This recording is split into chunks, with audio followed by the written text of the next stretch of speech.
Ini pasar lagi lesu, lu tahu sendiri nih, banyak PHK, belum lagi perang tarifnya Donald Trump gitu kan, efek Amerika. Terus kalau sekarang kita masih baru mulai jualan, ini bisa cuan gak sih? Atau gila? Apa kalau buat misalnya kalian baru mau jualan kayak gini, atau ada gak sih caranya biar kita tuh bisa tetap laku ketika pasar lagi jelek? Karena gini, gue nggak tahu kalian termasuk orang yang percaya hal ini atau enggak, tapi gue termasuk orang yang sangat percaya hal ini, yaitu gini, ketika satu krisis itu ada, dan ketika ada krisis itu artinya ada peluang yang gede. Karena gini, lu tau nggak kalau misalnya di cerita atau dimanapun ya, pahlawan tuh nggak lahir di keadaan tenang, Bambang. Pahlawan tuh lahirnya di keadaan perang. Ketika lagi perang ada kesempatan.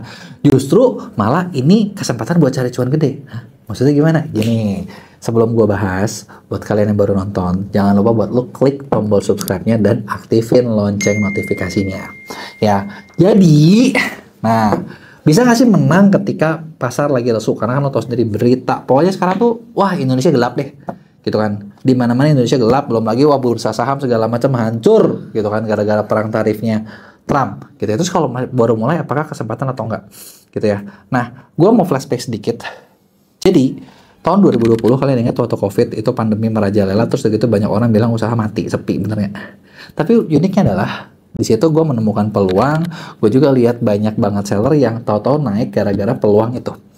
Kalau di peluang itu ya bener-bener sesimpel kayak lu nggak dipaksa online, jadi semua orang harus online. Kayak jelas banget gitu, tau nggak? Lu jualan online, lu bisa ini rame. Nah tapi kan gue tahu kalian pasti bakal bilang sekarang kan bukan dipaksa online, sekarang kan orang-orangnya nih yang lagi pada lesu, orang-orangnya nih yang lagi pada pusing, orang-orangnya nih yang lagi pada nggak punya duit gitu kan, orang-orangnya nggak bener duit. Terus emang ada nggak sih peluang yang bisa kalian jualan masih tetap cuan? Sebenarnya gue mau bilang sama kalian tetap banyak. Hah? Kok bisa? Sekarang gini, gue mau tanya dulu nih sama kalian. Ketika nih ya, lu anggaplah kalian itu adalah korban PHK. Udah PHK. Oke, lu dapat pesangon, dapat. Mungkin lu dapat duit, ya. Pertanyaan gue, ketika lu di PHK, apakah lu berhenti makan? Berhenti makan? Berhenti minum? Berhenti beli barang? Berhenti aktivitas? Enggak kan? Lu kan tetap melakukan sesuatu, bener nggak? Lu bakal mencari sesuatu yang buat menggantikan pekerjaan lu dan lu bakal tetap konsumsi. Bener nggak? Bukti simpelnya apa? Bukti simpelnya sesimpel kayak apa? Lo lihat aja, mau bilang kemarin lebaran kemarin lebih sepi, tapi tetap aja orang mudik. Yang jalannya tetap aja banyak, yang pergi tetap aja ada, duit tetap aja berputar. Nah, sama juga. Pasar lagi lesu, tetap bisa nggak tetap jualan? Bisa. Gimana caranya? Oke, cara pertama adalah yang perlu kalian adalah kalau pasar lagi lesu gini, satu yang gue bakal bilang, stop jualan barang-barang yang generik. Generik tuh apa sih? Generik tuh gini, lu ke Tanah Abang, misalnya ya, lu cari baju kayak apa kayak, ya pokoknya lu lihat ya yang jual orang di sana jual, terus lu beli, terus lu jual lagi, tanpa lu apa-apain. Stop. Kenapa? Karena ketika lu jualan kayak gitu, lu kagak bakalan bisa jualan. Jangan jualan barang-barang yang biasa-biasa aja, jangan jualan barang-barang yang umum, jangan jualan barang-barang yang semua orang punya. Karena ketika orang bersaing kayak gitu, orang terus bakal bersaing dan cari apa? Selalu yang paling murah. Dan kalau selalu cari paling murah, kita ketika jualan gak mungkin bisa cari yang paling murah kecuali lu punya pabrik yang modalnya udah gede banget, lu bisa memproduksi dengan sangat efisien, lu bisa jual murah dan lu tetap untung.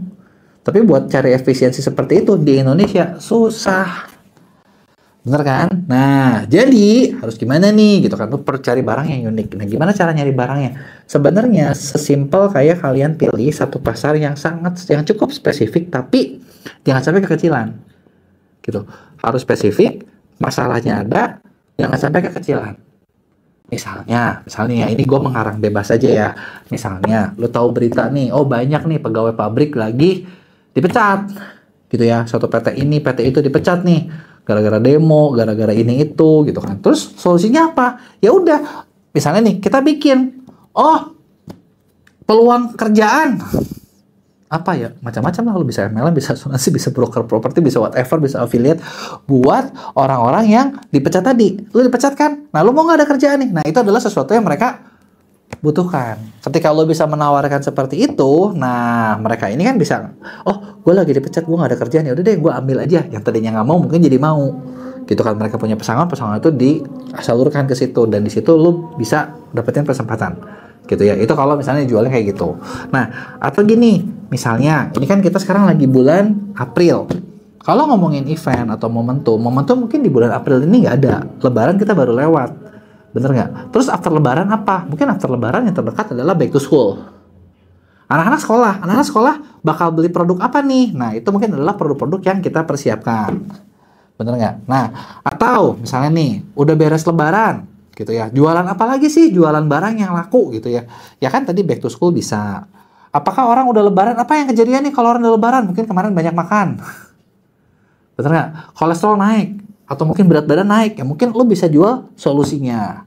Gitu ya. Jadi kita tinggal melihat satu masalah apa yang ada di market, dan market masalah ini cukup banyak. Nah, ketika kita bisa masukin, atau gini, lu nggak usah mencari barang, tapi lu menghubungkan antara barang yang lu punya dengan kebutuhan pasar.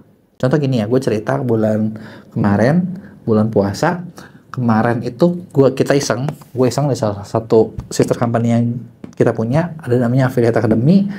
Gue bikin produk yang namanya Hampers Affiliate Academy, gitu ya.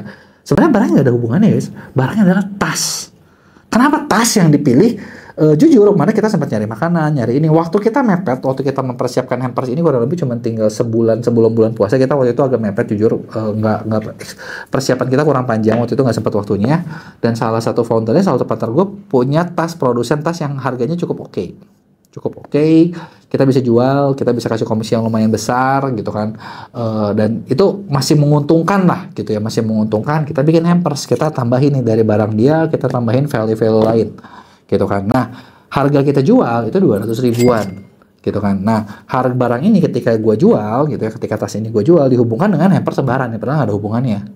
Bener nggak? Tapi karena kita punya network, punya audiensnya cukup lumayan, ternyata si Hampers Affiliate Academy itu ternyata terjual total itu kurang lebih 1000 piece lebih. Lumayan dong gitu kan. Cuman ibaratnya ya modal ini dikit gitu kan. Otak-atik sedikit, sebulan kejual 1000. Setelah itu ngapain ya? Setelah itu ya udah, kita memang udah nggak jual lagi, dan kita memang udah sold out.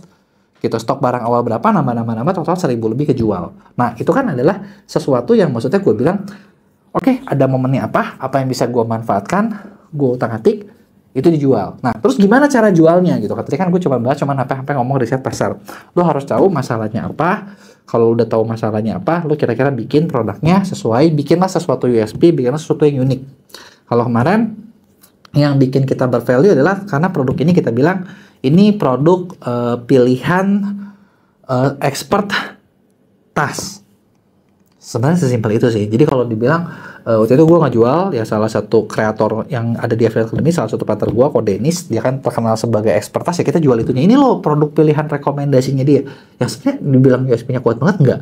Tapi ketika digabungin sama iklan dan digabungin sama affiliate, nah itu jadi penjualan yang lumayan besar. Nah terus udah gitu harus gimana cara jualnya? Nah cara jualnya sebenarnya sesimpel kayak gini. Lu kalau baru mau masuk, gue tahu nih ketika gue ngomong, oke, gue kan baru masuk, terus langkah konkretnya apa? Oke, lu baru masuk, lu pilih mau jualnya di mana?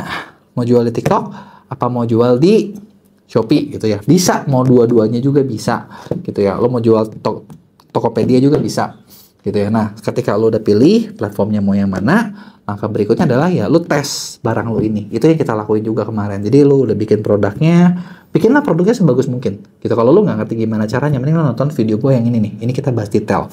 Nah, udah lu masukin bikin sebagus mungkin, lu tes dengan cara apa-apain, iklanin, kasih budget. Cuma 1,5 juta atau 2 juta dalam 1 minggu buat ngetes ini barang itu bagus atau enggak. Jadi jangan ngetok banyak. Kalau ketika kita kasih budget buat iklanin itu bagus, berarti ada harapan. Kita scale up, siapin. Kalau itu jelek, stop, nggak usah diapa-apain lagi, ganti barang, ulangi tahap pertama. Gitu ya. Ini kayak yang gue ngomong, apakah ini ngabisin duit banyak? Enggak juga, karena budget yang, maksudnya gini, gue nggak nyuruh kalian dari awal ngetok banyak, enggak.